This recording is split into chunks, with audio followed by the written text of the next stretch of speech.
Dari sini saya baru faham kenapa Rasulullah SAW mengatakan bahwa kita akan kembali ke zaman unta tanpa teknologi. Suma'utum ilama bada'atum, suma'utum ilama bada'atum. Kalian akan kembali ke zaman kalian tanpa teknologi. Jadi Rasulullah SAW menyebutkan nanti kita akan kehilangan listrik kita. Listrik akan padam. Kapal terbang tidak bisa terbang, mobil tidak bisa maju, bahkan HP kita tidak jalan. Dan bagaimana peristiwa itu akan terjadi? Ada banyak peristiwa-peristiwa besar. Salah satunya adalah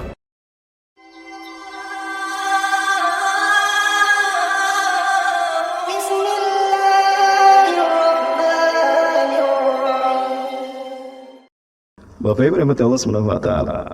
Kalau saya berangkat sebagai seorang politikus, maka saya akan berkata bahwa konsep kenegaraan nasionalisme seperti hari ini pada suatu saat nanti akan berakhir, Bapak Ibu. Kenapa demikian? Ini bukan hanya keyakinan orang Islam saja. Orang-orang Barat bahkan mereka sudah memandang bahwa ini sudah tidak berlaku lagi. Sekarang yang ada adalah new normal. Dan new normal yang dimaksud adalah the new world order, tatanan dunia baru.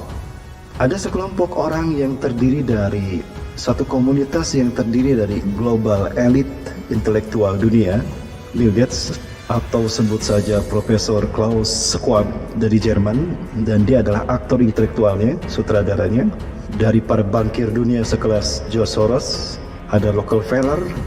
Kemudian ada perusahaan-perusahaan besar raksasa sekelas British Petroleum, Bayer, Mastercard, Microsoft. Mereka sekarang bersatu untuk meriset peradaban kita dalam forum-forum yang mereka adakan. Di mana forum-forum mereka adakan itu menggunakan kamuflase. Kamuflasenya apa? World Economic Forum. Seolah mereka hanya membicarakan tentang ekonomi. Ternyata tidak, itu hanya kamuflase. Nah, mereka berencana bahwa mereka akan melakukan upaya gila. Mereka akan meriset peradaban kita di tahun depan.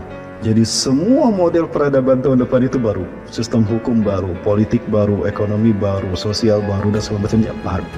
They really want to take over the world and to create one government in the world. And they really want to create one political system, one economical system, one ideologi system.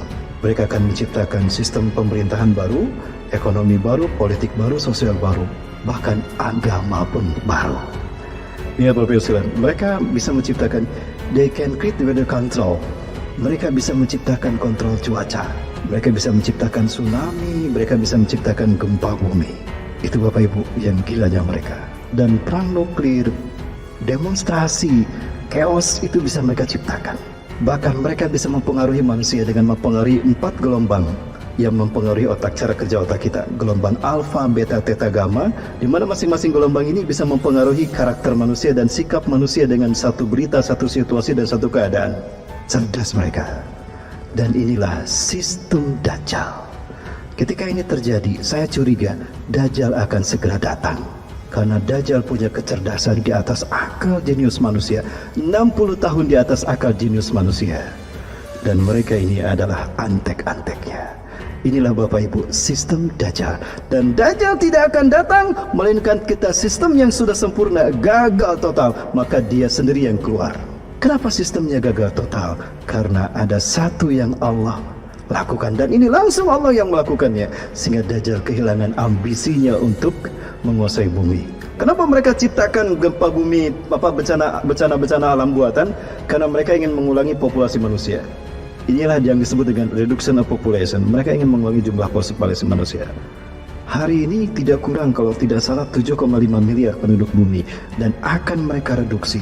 Yang akan mereka sisakan pada akhirnya adalah 500 juta saja. Artinya yang harus dibuang berapa? 7 miliar manusia. Salah satu cara mereka menghilangkan populasi manusia dengan cara cepat, pandemi. Di sini dibahas COVID-19 ciptaan mereka. Pandemi COVID-19 ini adalah rekayasa mereka. Mereka sudah ciptakan sistem pemimpin dan sudah mereka ciptakan, dan mereka punya orang-orangnya.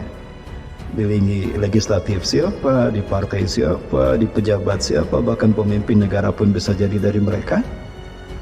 Ya, kemudian skenario mereka ciptakan, bagaimana bikin sini, sekarang kamu yang berulah.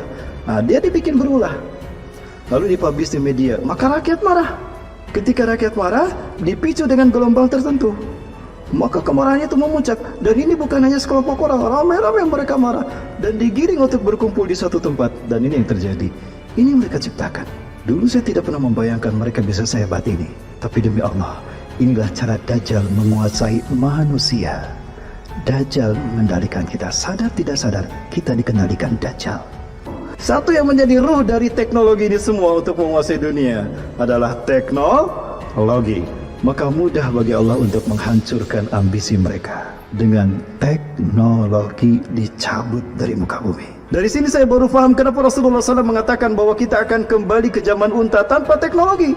Suma'atum ilama bada'atum, suma'atum ilama bada'atum. Kalian akan kembali ke zaman kalian tanpa teknologi. Jadi Rasulullah SAW menyebutkan nanti kita akan kehilangan listrik kita. Listrik akan padam.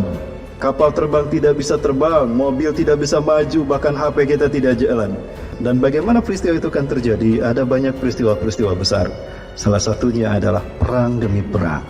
Dari banyak perang yang akan terjadi, ada dua, ada perang Armageddon dan ada perang Malhamatul Kubra. Perang-perang inilah yang memunculkan pemimpin yang sesungguhnya di muka bumi. Ketika komunitas yang bernama negara hilang, ketika komunitas yang bernama kerajaan hilang, bahkan komunitas fakta, NATO, APEC, AFTA, MEE semuanya hilang, yang ada adalah kepemimpinan yang sesungguhnya. Dialah Imam Mahdi.